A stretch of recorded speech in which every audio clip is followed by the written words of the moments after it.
अस्सलामुअलैकुम वरहमतुल्लाहि वबरकातुहू। बिस्मिल्लाहिर्रहमानिर्रहीम। ऐं इंसान तोखे उहो ॾींहुं यादि न आहे जॾहिं असां मलाइकनि खे हुकुम ॾिनो त आदम खे सजदो करियो त इब्लीस खां सवाइ ॿियनि सभिनी सजदो कयो हो, छाकाणि त हू जिन्हनि मां हो, तंहिं करे पंहिंजे पालणहार जे हुकुम जी नाफ़रमानी कयई। पोइ छा तंहिं हूंदे बि तव्हां मूं यानी रब खे छॾे हुन खे ऐं संदसि औलाद खे पंहिंजो वली यानी दोस्त बणायो था, हालांकि उहे अव्हां जा पधरा वेरी ऐं दुश्मन आहिनि। जंहिं बि ईअं कयो तंहिं नसूरो ज़ुल्म कयो ऐं ज़ालिमनि लाइ ज़रूर बुछड़ो बदिलो आहे।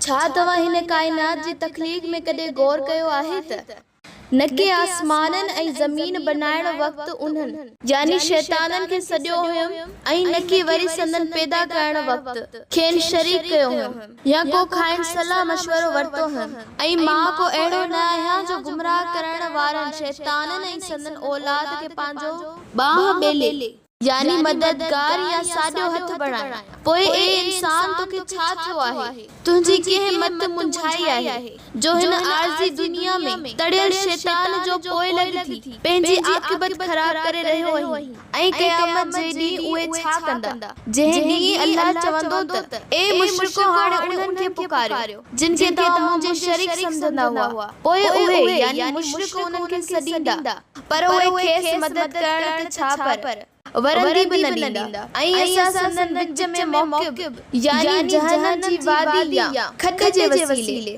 हिकु ओट या हिजाब क़ाइम कंदासीं जो न हू हिकु ॿिए खे पहुची सघंदा ऐं न मिली या ॾिसी सघंदा ऐं उन वक़्तु ॾोहारी बाहि ॾिसंदा ऐं सम्झी वेंदा ऐं खेनि यकीन थी वेंदो त उहे उन में पक किरण वारा आहिनि ऐं उहे उन खां बचण जी का वाह न लहंदा।